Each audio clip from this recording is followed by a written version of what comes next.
حضرت علی رضی اللہ تعالی عنہ گھر میں داخل ہوئے. صبح کا وقت ہے. حضرت علی رضی اللہ تعالی عنہ گھر میں داخل ہوتے ہیں. حضرت علی جب گھر میں داخل ہوتے ہیں تو عجیب و غریب حالت دیکھتے ہیں کہ فاطمہ رو رہی ہے. اب صبح کا وقت ہے, فاطمہ رو رہی, آنکھوں سے آنسو جاری ہے, اور حضرت علی دیکھتے ہیں کہ فاطمہ چکی پیسنے کے لیے تیار ہے, اور قریب میں پانی گرم ہو رہا ہے, اور قریب میں کپڑے رکھے ہیں جس کو دھونا ہے. اب حضرت علی حیران ہو جاتے ہیں کہ میں تو روزانہ صبح گھر میں آتا ہوں, لیکن کبھی میں نے یہ تو نہیں دیکھا کہ میری بیوی فاطمہ رو رہی ہو اور پانی گرم ہو رہا ہو, کہیں کپڑے دھلنے کی تیاری ہو رہی ہو, کہیں چکی پیسنے کی تیاری ہو رہی ہو. بس حضرت علی رضی اللہ تعالی عنہ گھبرا جاتے اور اپنی بیوی فاطمہ سے پوچھتے ہیں کہ آخر یہ کیا معاملہ, یہ صبح صبح فجر کے وقت کیا عالم ہے کہ تم رو رہی ہو اور یہ ساری چیزیں تیار ہو رہی تھی. روایت کے اندر ہے حضرت فاطمہ کوئی جواب نہیں دیتی. حضرت علی جیسے جیسے سوال کرتے فاطمہ کا رونا اور زیادہ ہو جاتا. حضرت علی بہت سوال کرتے اور فاطمہ دھاڑے مار کر روتی ہے. آخر میں حضرت علی کہتے ہیں کہ تجھے خدا کا واسطہ ہے, مجھے بتا دے تو کیوں رو رہی ہے, اور صبح میں یہ کیا حال ہے کہ پانی گرم ہوتا ہے, کہیں کپڑے دھلے جا رہے ہیں, کہیں کچھ تیاری ہو رہی, آخر کیا معاملہ ہے. بس حضرت فاطمہ رونے لگتی اور رو کر کہتی ہے کہ میں آپ سے کیا بتاؤں, رات کو میں نے خواب دیکھا. حضرت فاطمہ فرماتی ہے کہ رات کو میں نے خواب دیکھا, خواب میں نے میرے آقا سرکار دو عالم صلی اللہ علیہ وسلم کو دیکھا. خواب میں نے میرے والد نبی کو دیکھا کہ وہ کسی چیز کو تلاش کر رہے, وہ کسی چیز کو ڈھونڈ رہے ہیں. فاطمہ فرماتی ہے کہ میں نے خواب میں میرے والد سے پوچھا کہ اے میرے ابا جان, اے میرے نبی, تم کون سی چیز تلاش کرتے ہو, تم کس کو ڈھونڈتے ہو؟ تو میرے نبی, میرے ابا نے کہا کہ فاطمہ بیٹی میں تجھے ہی تلاش کر رہا ہوں, بیٹی میں تجھے ہی تلاش کرتا ہوں, میں تجھے ہی ڈھونڈ رہا ہوں. روایت کے اندر ہے کہ حضرت فاطمہ رضی اللہ تعالی عنہ یہ خواب بتاتی ہے اور اس کے بعد اپنے شوہر علی سے کہتی ہے کہ علی آج میرا یہ آخری دن ہے, میرے نبی نے, میرے والد نے مجھے بتا دیا, اب کچھ ہی دیر میں اپنے خدا کو پیاری ہونے والی ہوں, یہ میرا آخری وقت ہے. حضرت علی رضی اللہ تعالی عنہ دھاڑے مار کر روتے ہیں. روایت کے اندر ہے کہ حضرت علی پوچھتے ہیں کہ اے فاطمہ, ابھی تیرے والد کو انتقال ہوئے 6 مہینے بھی نہیں گزرے, ابھی ان کا غم ہمارے سینوں کے اندر ہے, تیرا انتقال ہو جائے گا, ہم غم کو کیسے برداشت کریں گے؟ فاطمہ جواب دیتی ہے کہ علی اپنے شوہر سے کہتی ہے کہ جس طرح میرے ابا کی وفات پر تم نے صبر کیا تھا, میری وفات پر بھی تم صبر کر لینا. میری ماں بہنیں, اصل بات مجھے یہ بتانی ہے کہ حضرت فاطمہ رضی اللہ تعالی عنہا کی طبیعت خراب سے خراب ہونے لگتی ہے, بخار چڑھنے لگتا ہے. حضرت فاطمہ چکی پیس رہی ہے, حضرت علی ان کے ہاتھوں کو پکڑ لیتے ہیں اور کہتے ہیں کہ اب یہ بس کرو, آج تمہارا آخری دن ہے, تم ہمیں چھوڑ کر جانے والی ہو, یہ چکی کو پیسنا, یہ کپڑے دھونا, یہ پانی کو گرم کرنا, یہ سب تکلیف کیوں اٹھا رہی ہو؟ فاطمہ رو کر کہنے لگتی ہے, فاطمہ رو کر کہنے لگتی ہے کہ مجھے تمہارا بھی حق ادا کرنا ہے اور مجھے میرے بیٹے حسن اور حسین کا بھی حق ادا کرنا ہے. میں دنیا سے چلی جاؤں گی, میں چاہتی ہوں کہ چکی پیس کر جاؤں, کپڑے دھل کر جاؤں, اپنے بچوں کو نہلا کر جاؤں, تاکہ میرے انتقال کے بعد تمہیں کسی کے سامنے ہاتھ پھیلانا نہ پڑے,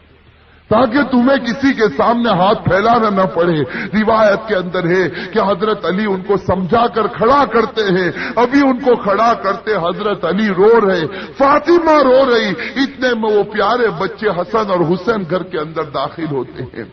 میرے بھائیو سوچو اس ماں کے دل کے اوپر کیا گزرتی ہوگی جو اپنے بچوں کو حسن اور حسین کو آخری مرتبہ دیکھتی ہے. حضرت فاطمہ دونوں بچوں کو اپنے سینے سے لگا لیتی ہے, حضرت علی رو رہے, فاطمہ روتی. ان کا رونا دیکھ کر وہ 2 معصوم بچوں کو رونا آ جاتا. وہ 2 معصوم بچے جب روتے ہیں اور اپنی ماں سے پوچھتے ہیں کہ ماں تو کیوں روتی ہے, اپنے باپ سے پوچھتے ہیں کہ ابا جان تم کیوں روتے ہو, علی کوئی جواب نہیں دیتے، فاطمہ کوئی جواب نہیں دیتی، فاطمہ صرف بچوں سے اشارہ کرتی ہے کہ تم میرے والد کی قبر کے اوپر چلے جاؤ، تم میرے نبی کی قبر پر چلے جاؤ۔ تاریخ میں یہ بات لکھی ہے کہ حسن اور حسین دونوں معصوم بچے ہیں، دونوں لاڈلے بچے ہیں، نبی کی قبر کے اوپر جاتے ہیں، ابھی قبر کے اوپر کھڑے ہوتے ہیں کہ اندر سے آواز آتی ہے، حضرت محمد رسول اللہ صلی اللہ علیہ وسلم کی آواز آتی ہے کہ اے میرے نواسے، تم اپنی ماں کے پاس چلے جاؤ، میرے پاس تو تم بعد میں بھی آ سکتے ہو، لیکن آج آخری دن ہے، اس دن کے بعد تمہیں اپنی ماں کا چہرہ نظر نہیں آئے گا۔ میرے بھائیو سوچو ان بچوں کے اوپر کیا گزرتی، وہ بچے روتے پیٹتے گھر میں آتے دیکھتے ہیں کہ ماں بھی رو رہی، باپ بھی رو رہا، یہ دونوں بچے آ کر رونے لگتے، اپنی ماں کے گلے لگ جاتے۔ روایت کے اندر ہے کہ فاطمہ کا بخار اور بڑھتا ہے، شام کا وقت ہوتا ہے، اب حضرت فاطمہ کو یقین ہو جاتا کہ اب میرا انتقال ہوگا، اب میرا آخری وقت آ گیا۔ میری ماں بہنیں کان کھول کر سنے، حضرت فاطمہ اپنے شوہر کو قریب میں بٹھا دیتی ہے، حضرت فاطمہ علی رضی اللہ تعالی عنہ کو قریب میں بٹھاتی ہے اور حضرت فاطمہ کہتی ہے، اپنے شوہر سے کہتی ہے کہ میں 3 بات تمہارے سامنے رکھتی ہوں، میری ماں بہنیں اس بات کو سنیں اور سوچیں کہ ہم اپنی زندگی کو کیسے بدلیں۔ وہ فاطمہ رضی اللہ تعالی عنہا جو اللہ کے رسول کی لاڈلی تھی، وہ فاطمہ رضی اللہ تعالی عنہا جو اس امت کے واسطے اپنے پیٹ پر پتھر باندھتی تھی، وہ فاطمہ رضی اللہ تعالی عنہا پیشانی پر ہمارے نبی نے بوسا دیا، وہ فاطمہ رضی اللہ تعالی عنہا جن کے بارے میں ہمارے نبی نے کہا سیدۃ نساء اہل الجنہ فاطمہ رضی اللہ تعالی عنہا کہ جنت میں عورتوں کی اگر سردارن بنے گی تو حضرت فاطمہ رضی اللہ تعالی عنہا بنے گی۔ وہ فاطمہ رضی اللہ تعالی عنہا کا آخری وقت ہے، پیشانی کے اوپر پسینہ ہے، اپنے بستر پر لیٹی ہوئی ہے اور بخار بڑے زوروں کے اوپر ہے، اپنے شوہر کو قریب بٹھاتی ہے اور پہلا جملہ کہتی ہے، حضرت علی سے کہتی ہے، ان کے شوہر ہے قریب میں، معصوم بچے بیٹھے رو رہے، کبھی اپنی ماں کا منہ دیکھتے ہیں، کبھی اپنے باپ کا منہ دیکھتے ہیں۔ حضرت فاطمہ اپنے شوہر سے کہتی ہے کہ علی، معلوم نہیں تمہارے نکاح میں آنے کے بعد میری طرف سے تم کو کتنی تکلیف پہنچی ہوگی۔ فاطمہ کہہ رہی کہ اے میرے شوہر، معلوم نہیں جب سے میں تمہاری نکاح میں آئی ہوں، معلوم نہیں میری وجہ سے تم کو کتنا دکھ اٹھانا پڑا ہوگا، تم کو میری وجہ سے کتنی تکلیف اٹھانی پڑی ہوگی۔ فاطمہ کہتی ہے اے میرے شوہر، خدا کے واسطے میرے مرنے سے پہلے مجھے معاف کر دے۔ اپنے شوہر سے کہتی ہے کہ میرے مرنے سے پہلے مجھے معاف کر دے تاکہ قیامت کے میدان میں مجھے میرے نبی کے سامنے ذلیل نہ ہونا پڑے، مجھے میرے والد کے سامنے رسوا نہ ہونا پڑے۔ اے میرے شوہر، میں نے تیرے حق میں کوتاہی کی، میں نے تیرے حق میں غلطی کی، میری طرف سے تجھے دکھ پہنچا ہے، اے میرے شوہر مجھے معاف کر دے۔ روایت میں ہے کہ علی دھاڑے مار کر رونے لگتے، فاطمہ ماں کے سر پر ہاتھ پھیرتے اور کہنے لگتے، فاطمہ تو غم مت کر، آج فکر میں کرتا ہوں کہ تو نبی کی بیٹی تھی لیکن میں تیرا حق ادا نہ کر سکا، تو نبی کی بیٹی تھی میں تیرا حق ادا نہ کر سکا۔ اور اس کے بعد علی ایک لمبی سانس لے کر رو کر کہتے ہیں کہ فاطمہ، مجھے معلوم ہے جب سے تو میرے گھر پر آئی ہے تجھے 2 وقت کی روٹی کبھی نصیب نہیں ہوئی ہے۔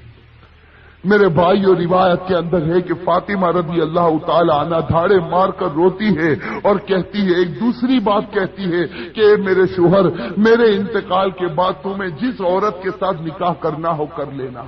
فاطمہ کہتی ہے میرے انتقال کے بعد جس عورت کے ساتھ نکاح کرنا ہو کر لینا۔ اس کے بعد اپنے پیارے بیٹے حسن اور حسین کی طرف کر کے کہتی ہے، اور حسین کی طرف اشارہ کر کہتی ہے کہ علی کے ساتھ نکاح کرنا ہو نکاح کرنا، لیکن ایک رات میرے ان بچوں کے پاس بھی گزارنا، یہ معصوم ہے، یہ اپنا اچھا اور برا نہیں سمجھتے، جب یہ بالغ ہو جائے تو ان کو خدا کے حوالے کر دینا۔ اور تیسری بات، میری ماں بہنیں کان کھول کر سنیں، یہ ہمارے نبی کی بیٹی کی آخری وصیت، ہمارے نبی کی لاڈلی بیٹی کی آخری وصیت حضرت فاطمہ رضی اللہ تعالی عنہا فرماتی ہے کہ اے میرے شوہر، حضرت علی سے کہتی ہے کہ میرے شوہر جب میرا انتقال ہو جائے تو کسی کو نہ بلانا، جب میرا انتقال ہو جائے، جب میری وفات ہو جائے کسی کو نہ بلانا۔ حضرت علی بڑے جوش میں آ جاتے اور کہتے ہیں کہ تو نبی کی بیٹی ہے اور تو کہتی کسی کو نہ بلانا، میں تو سارے مدینے والوں کو بلاؤں گا، میں انصار کو بلاؤں گا، میں مہاجرین کو بلاؤں گا، میں پورے مدینے کو تیرے جنازے میں جمع کر دوں گا۔ حضرت فاطمہ اشارے سے کہتی ہے کہ نہیں، میرے جنازے میں کسی کو نہ بلانا، میرے جنازے میں صرف تم ہوں گے اور میرے یہ دو معصوم بیٹے ہوں گے، ان کے سوا میرے جنازے میں کوئی نہ آئے۔ حضرت علی پوچھتے آخر وجہ کیا ہے؟ حضرت فاطمہ رونے لگتی اور رو کر کہنے لگتی ہے کہ میرے والد نے مجھ سے کہا تھا کہ بیٹی پردے میں رہنا، میرے والد نے مجھ سے کہا تھا بیٹی پردے میں رہنا، میں نے میری والد کی بات کو پورا کر لیا۔ زندگی میں کسی مرد نے میرے بدن کو نہیں دیکھا، میں چاہتی ہوں کہ موت کے بعد بھی کوئی میرے بدن کو نہ دیکھے، میں چاہتی ہوں موت کے بعد بھی کوئی غیر آدمی میرے جسم کی طرف نگاہ نہ اٹھائے۔ میری ماں بہنیں آج اسی بات سے ہمیں شرم آتی ہے۔ آج ہماری ماں بہنوں کو کہا جائے کہ بھائی پردہ کر لو، اور ہمارے جوانوں کو کہا جائے کہ تیرا چہرہ ایسا بنا دے جو چہرہ تیرے نبی کا تھا، تو میرے بھائیوں ہمیں پسند آتا ہے؟ میرے بھائیوں ہمارے جوانوں سے پوچھو کہ بھائی چہرے پر داڑھی رکھ لے، ہماری ماں بہنوں کو کہو پردہ کر لے، میرے بھائیوں یہ ہمیں پسند نہیں آتا۔ بتاؤ اگر نبی سے سچی محبت ہوتی، فاطمہ سے سچی محبت ہوتی، تو فاطمہ کی آخری وصیت ہے کہ زندگی میں کسی نے میرے بدن کو نہیں دیکھا، میں چاہتی ہوں کہ موت کے بعد بھی کوئی میرے بدن کو نہ دیکھے۔ روایت کے اندر ہے یہ تین باتیں کہہ کر فاطمہ ایک عجیب و غریب جملہ کہتی ہے اور ہمیشہ کے لیے خدا کو پیاری ہو جاتی۔ آخری جملہ حضرت علی سے کہتی ہے کہ علی آج میں نے روزہ رکھا ہے۔ میرے بھائیو سنو، حضرت فاطمہ کہتی ہے کہ علی آج میں نے روزہ رکھا ہے، خواب میں میرے والد میرے نبی نے مجھ سے کہا تھا کہ سحری علی کے دسترخوان پر کرنا، افطار انشاءاللہ میرے دسترخوان پر ہوگا۔ بس یہ جملہ کہہ کر فاطمہ ہمیشہ کے لیے اٹھ جاتی ہے۔ روایت کے اندر میرے بھائی اصل بات مجھے یہ بتانی ہے کہ آخرت کا معاملہ بڑا خطرناک معاملہ ہے۔ حضرت فاطمہ رضی اللہ تعالی عنہا کو کفن پہنایا جاتا، روایت کے اندر ہے وہ عجیب و غریب منظر تھا کہ جب فاطمہ کا جنازہ اٹھا، 6 مہینے پہلے ہمارے نبی کا جنازہ اٹھا تھا، اس وقت پورا مدینے نے غم منایا تھا۔ آج 6 مہینے کے بعد ان کی لاڈلی بیٹی خدا کو پیاری ہوتی ہے۔ روایت میں جب ان کے گھر جنازہ اٹھتا ہے، جردے کے ایک پائے کو علی نے اپنے کندھے پر ہے، دوسرے پائے بڑے بیٹے حضرت ہر اپنے کندھے پر رکھا ہے، تیسرے پائے کو حضرت نے کندھے پر رکھا، چوتھا پایا دینے والا موجود نہیں، علی انتقال کرتے ہیں۔ اچانک صحابی سامنے سے نظر آئے جن کا نام ہم سب تے ہیں، حضرت ابو ذر غفاری رضی اللہ تعالی عنہ، وہ وہاں پہنچ جاتے ہیں۔ علی کہتے ہیں کہ خدا نے بھیجا ہے اور آج اللہ کے رسول کی لاڈلی بیٹی کا انتقال ہو گیا، تم ان کو کندھا دے دو۔ حضرت ابو ذر غفاری کندھا دیتے ہیں، یہ جنازہ اٹھ کر چلتا ہے۔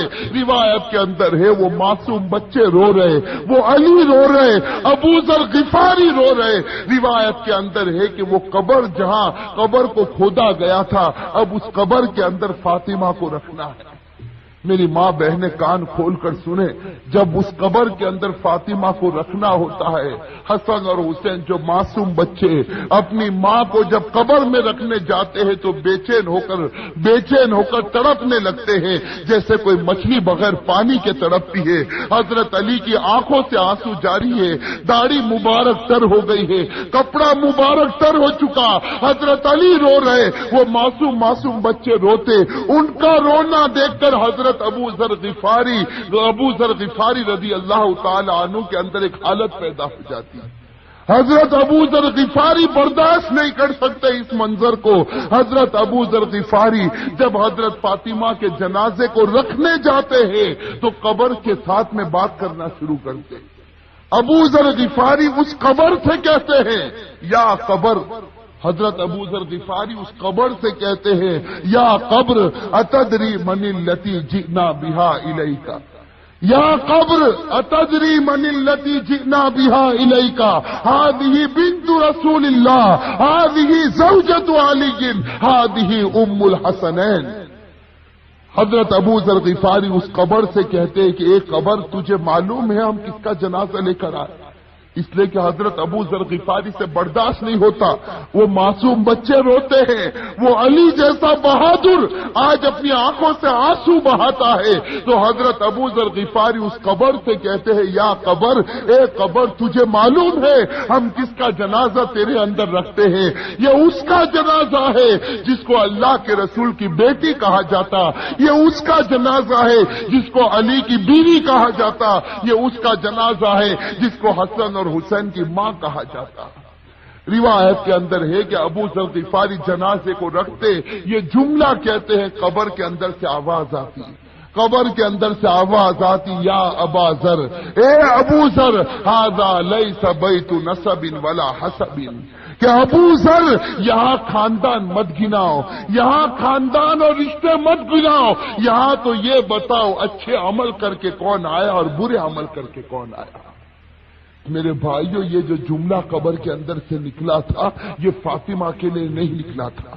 یہ فاطمہ کے لیے نہیں نکلا تھا۔ حضرت فاطمہ بخشی بخشائی خدا کی بندی ہے، ہمارے نبی نے بشارت دی ہے کہ وہ جنتی ہے، لیکن یہ جملہ ہمارے لیے، ہماری ماں بہنوں کے لیے نکلا تھا کہ جب قبر کے سامنے تمہارا جنازہ آ گیا، اب یہ مت بتاؤ تمہارے پاس بنگلہ تھا یا گاڑی تھی، تم کون سے خاندان سے تعلق رکھتے تھے، تم کس زمین پر رہتے تھے، اب خدا کو کوئی پرواہ نہیں، اب تو یہ بتاؤ خدا کے رسول کو مان کر آئے ہو یا نافرمانی کر کے آئے ہو؟ اگر مان کر آئے ہو تو جنت کا باغ ہے، اور میرے بھائیوں نافرمانی کر کے آئے ہو تو اللہ حفاظت فرمائے وہ جہنم کے گڑھوں میں سے ایک گڑھا ہے۔ میرے بھائیو، اللہ ہم سب کی عذاب قبر سے اللہ ہم سب کی حفاظت فرمائے۔ میرے بھائیو، آج سچی بات ہے، خاص کر کے میں اپنی ماں بہنوں سے کہتا، آج ہماری ماں بہنیں جب آپس میں جمع ہوتی ہے، دنیا کی باتیں ہوتی ہے، غیبت ہوتی ہے، چغلی ہوتی ہے، آپس کا حسد اور عداوت نکالی جاتی ہے، لیکن میرے بھائیو آج آخرت کے تذکرے ہم سے ختم ہو چکے ہیں، آج موت اور موت کے تذکرے ہم سے ختم ہو چکے۔ میں آپ سے پوچھتا ہوں کہ وہ حضرت عثمان غنی رضی اللہ تعالی عنہ جب غزوہ تبوک کا موقع ہوتا ہے، ہمارے نبی فرماتے ہیں کہ عثمان تم کتنا مال لا سکتے ہو؟ حضرت عثمان اتنا مال لاتے کہ ہمارے نبی کو کہنا پڑتا عثمان بس کرو، تم نے خدا کے راستے میں بہت قربانی دی۔ اور پھر ہمارے نبی کہتے ہیں کہ عثمان کو قریب بلاتے اور کہتے ہیں کہ عثمان آج تم نے اتنا مال دیا خدا کے راستے میں کہ خدا تم سے اتنا خوش ہو گیا کہ اگر اب تم سے کوئی گناہ ہوگا تو خدا تمہاری پکڑ نہیں کرے گا۔ میرے بھائیوں، کیسا سرٹیفکیٹ حضرت عثمان غنی رضی اللہ تعالی عنہ کو ملتا ہے، خلیفۃ المسلمین جو بنے۔ حضرت عثمان غنی رضی اللہ تعالی عنہ کو اللہ کے رسول کی طرف سے سرٹیفکیٹ ملا، عثمان اگر تیرے سے کوئی گناہ ہو جائے گا خدا تیری پکڑ کرے گا، تو نے اسلام واسطے بڑی بڑی قربانیاں دی۔ لیکن میرے بھائیوں، ذرا حضرت عثمان کی تاریخ کو اٹھا کر دیکھیں، یہی حضرت عثمان جب مسلمانوں کے امیر مسلمانوں کے خلیفہ بنتے ہیں، روایت کے اندر ہے حضرت سعید ابن عامر رضی اللہ تعالی عنہ فرماتے ہیں کہ رات کا وقت ہوتا ہے، یہ امیر المؤمنین عثمان غنی رضی اللہ تعالی عنہ قبرستان چلے جاتے ہیں، رات کا وقت ہے، سناٹا ہے، حضرت عثمان غنی رضی اللہ تعالی عنہ قبرستان چلے جاتے، اور روایت میں ہے کہ قبر کے پاس جا کر اتنا روتے تھے قبرستان میں جا کر، حتی تبل لحیتہ، یہاں تک کہ ان کی داڑھی مبارک تر ہو جاتی تھی، اور لوگ پوچھتے تھے لوگ آ کر عثمان سے پوچھتے تھے تذکر الجنت والنار فلا تبکی وتبکی من ھذا، کہ عثمان تم جنت کا تذکرہ کرتے ہو، تم جہنم کا تذکرہ کرتے ہو، لیکن اتنا نہیں روتے، کیا بات ہے کہ تم قبرستان میں جاتے ہو تو اتنا روتے ہو؟ اس وقت عثمان غنی رو کر جواب دیتے تھے کہ میں میرے نبی کو یہ کہتے ہو سنا، ان القبر لمنزل من منازل اخرہ فإن نجا منه فما بعده اثر من وإن لم ينجو من فما بعده اشد من۔ حضرت عثمان کہتے تھے کہ میں نے میرے نبی کو یہ کہتے ہوئے سنا ہے، قبر آخرت کی منزلوں میں سب سے پہلی منزل ہے۔ میری ماں بہنیں، میرے بھائیوں، اس کو سوچو، قبر کی منزل آخرت کی منزلوں میں سب سے پہلی منزل ہے۔ عثمان غنی نے نبی کا فرمان سنا دیا، جو اس منزل میں کامیاب ہو گیا وہ سب منزلوں میں کامیاب ہو گیا، اور اللہ نہ کرے میرے بھائیوں، اللہ نہ کرے جو اس منزل میں پکڑا گیا وہ سب منزلوں میں پکڑاتا جائے گا۔ میرے بھائیو، اللہ ہم سب کی حفاظت فرمائے۔ میرے بھائیو سوچو، ایک دن ہمیں بھی مرنا ہے، ہمیں خدا کے پاس جانا ہے۔ میں میرے جوانوں سے کہتا ہوں کہ ایک ارادہ کرو، دیکھو ایک پکا سچا ارادہ کرو کہ اللہ ہم سب کو گناہوں سے بچا دے۔